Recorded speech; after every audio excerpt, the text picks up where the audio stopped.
¿Cómo están? Es un placer saludarlas a todas. En este momento lo que quiero hacer es dar una pequeña explicación de lo que son los altares, porque esta es la revelación que Dios está enviando ahorita a gran parte de la iglesia.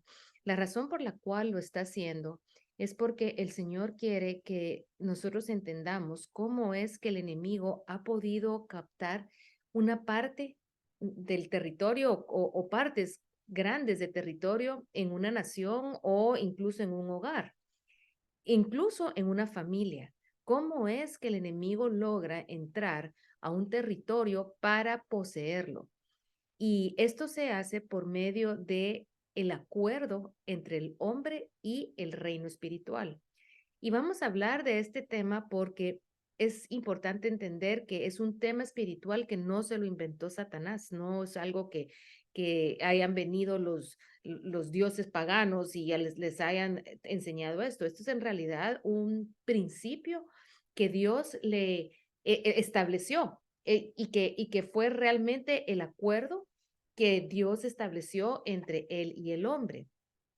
Y quiero que platiquemos un poquito de qué son los altares para que también nosotros podamos entender cómo vamos nosotros a aplicar esta enseñanza para que nuestra vida espiritual dé un giro, para que nuestra vida espiritual cobre ánimo y cobre fuerza. Sobre todo si tenemos ahorita una vida espiritual un poco apagada, oprimida, o quizá estamos nosotros en un lugar en donde sentimos que oramos y no podemos y no sabemos por qué. Así que lo que quiero ahorita es entrar en el tema. Y lo primero que quiero que nosotros nos preguntemos es qué es un altar. Entonces vamos a definir qué es el altar. El altar es un lugar de intercambio y es en donde la humanidad se conecta con lo espiritual. Y un altar provoca que se abra una puerta que comunica el reino espiritual con la tierra. Es un principio que Dios estableció para comunicarse con el reino invisible. Entonces, lo que está haciendo en realidad esto es que el hombre está promoviendo que se abra un portal y que se abra una comunicación entre el reino espiritual y el reino terrenal. No es siempre el hombre quien lo provoca, realmente en lo que son los altares paganos, son los seres del reino de la tiniebla que seducen y engañan al hombre para que éste sea motivado a darle pleitesía a este ser. En cuanto lo hace, en cuanto hay un acuerdo, entonces bien se forma un altar.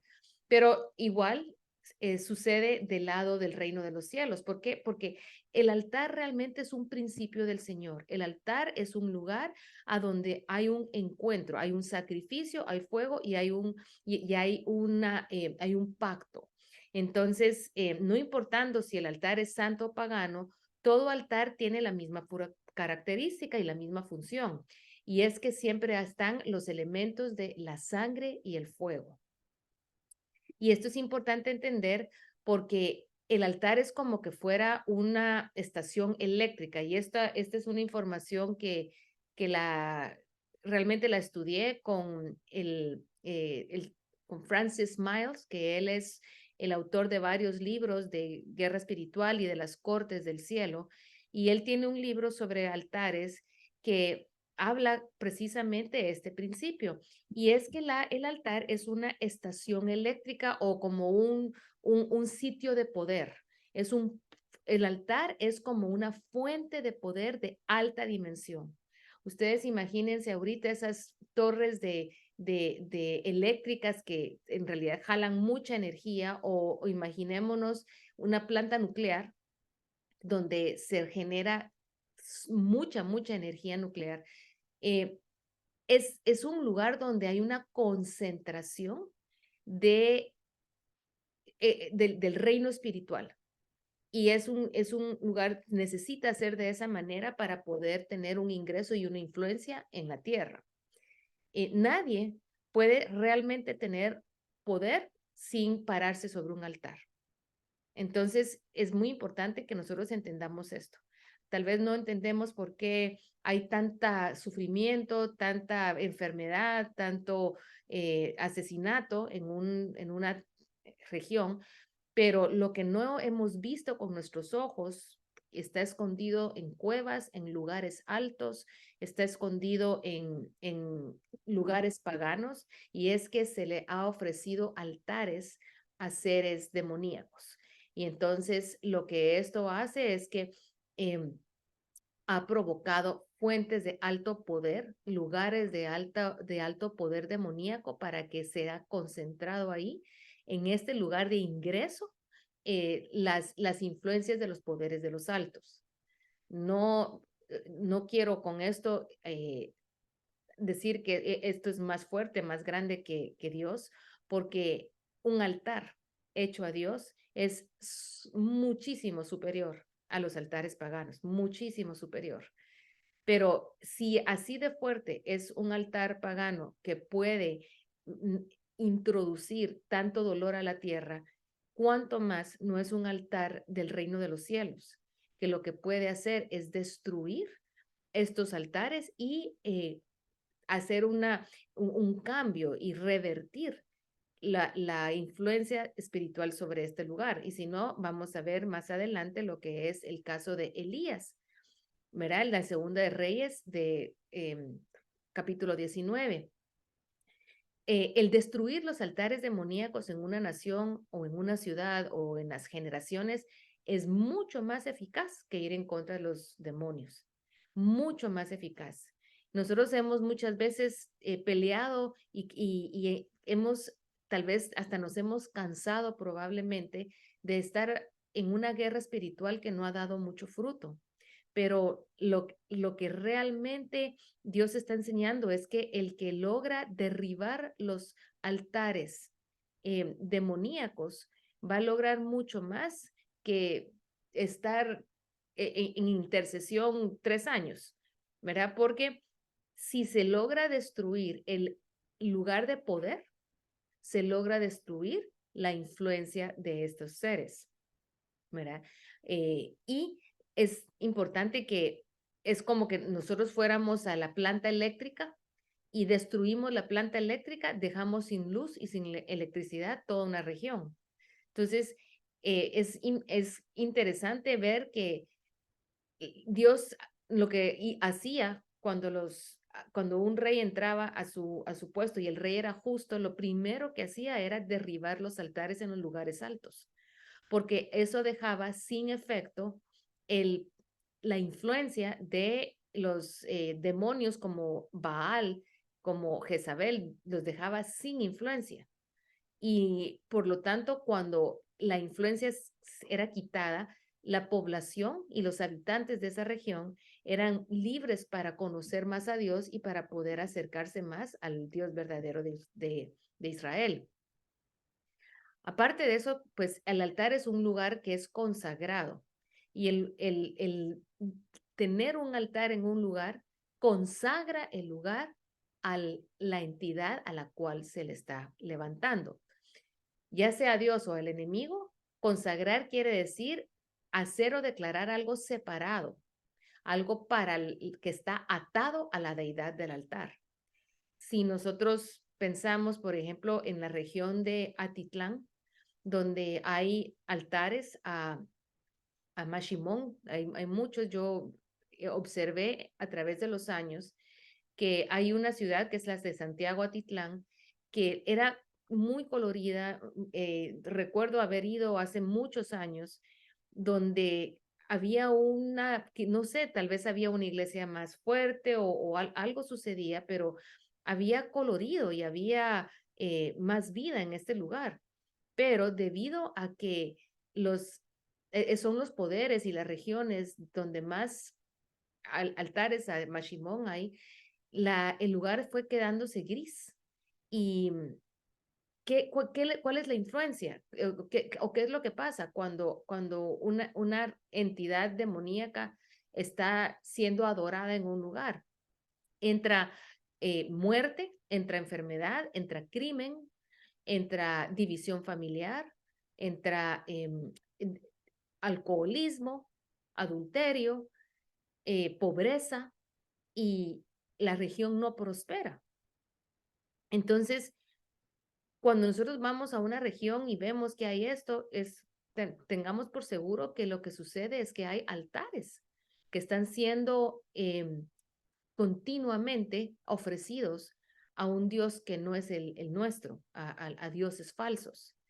Y cada vez que se le hace sacrificio a otro Dios, lo que se está haciendo es que se le está dando poder y el poder lo necesita a través del acuerdo de las personas que están en esta región.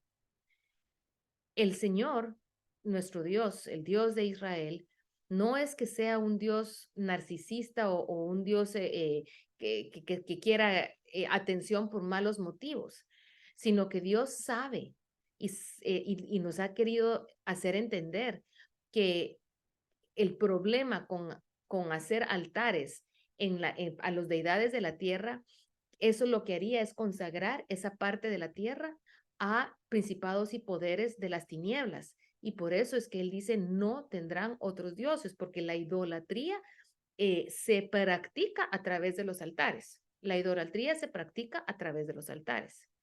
Y el Señor lo que él quería era adoración solo a él, porque él es el creador, él es nuestro Padre. Y cuando nosotros levantamos un altar de adoración, estamos haciendo completamente lo contrario, estamos quitando fuera la tiniebla y estamos promoviendo que el amor, la prosperidad, la paz, la restauración, el gozo de Dios, todos los recursos del cielo sean los que vengan a través de ese altar. Y entonces también vamos a hacer un poquito de diferencia entre lo que es un altar de una región, aunque los principios son los mismos, y el altar personal. No son diferentes los principios, pero sí las influencias, porque el altar es un lugar de transacción. Entonces, pensemos que hay como una compraventa en este lugar. Veamos el altar de el santo, el altar de Jesús. Jesús se entregó por el perdón de nuestros pecados y la cruz, lejos de ser un instrumento de tortura, fue una transacción en donde hubo un intercambio de valores. La vida de Jesucristo y su sangre se entregó a cambio de la vida eterna para la humanidad. Él dio su vida y él murió murió para que no tuviéramos nosotros que morir. Entonces nosotros le entregamos nuestro pecado, ponemos sobre esa cruz nuestra iniquidad y él nos entrega su justicia. Entregamos nuestra carga y él nos entrega su reposo. Le entregamos nuestra debilidad y él nos entrega su fortaleza. De la misma manera, el mundo pagano, sabiendo el Satanás y sus demonios y sus poderes, este principio sedujo al hombre para que también hicieran transacciones que se llaman transacciones ilícitas, en donde estas personas le dan su alma, sus generaciones, su línea de tiempo y todo su gobierno y toda la tierra de que ellos poseen al poder al cual adoran, porque el altar es un lugar en donde se hacen pactos y entender esto es muy importante, porque si en mi línea generacional, tal vez yo soy nacida de nuevo y yo tal vez no lo hago, pero mi madre, mi padre, mis abuelos, mis bisabuelos o 10 generaciones antes que yo pudieron haber hecho algún pacto, algún altar, ofrecido alguna transacción para que ellos tuvieran algún beneficio. Pero lo que no sabían es que al momento de hacer esa transacción se estaba pactando no solo la vida y los bienes de esa persona, sino la vida y los bienes de sus generaciones. Entonces, entender que hay que derribar altares, no solo los presentes, los que están ahorita en la tierra, existentes, que están ahorita actuando, sino también tenemos que derribar altares de nuestras generaciones, aquellos que ellos hicieron y que si ellos fueron con algún ídolo, por medio de brujos, por medio de sacrificios y sangre derramada a otras deidades, nos comprometieron a todas las generaciones siguientes y en esas generaciones estamos nosotros. Entonces, aquello que se le abrió la puerta generacionalmente y mucho tiempo atrás, todavía está abierto y muchas veces no entendemos por qué nosotros no podemos seguir adelante, por qué hay tanto tropiezo para que nosotros podamos seguir avanzando. Y es el principio de los altares. El Dios estableció el altar como un lugar de encuentro con Él. Eso es lo que Dios hizo. El primer altar que conocemos es el de Abel. Y nosotros leemos en la palabra que Abel fue el primer hombre que registra la Biblia, que levantó un altar y que su ofrenda fue agradable a Dios, mientras que la de Caín le desagradó. Y esto lo vamos a ver con más detenimiento leyendo lo que dice la palabra.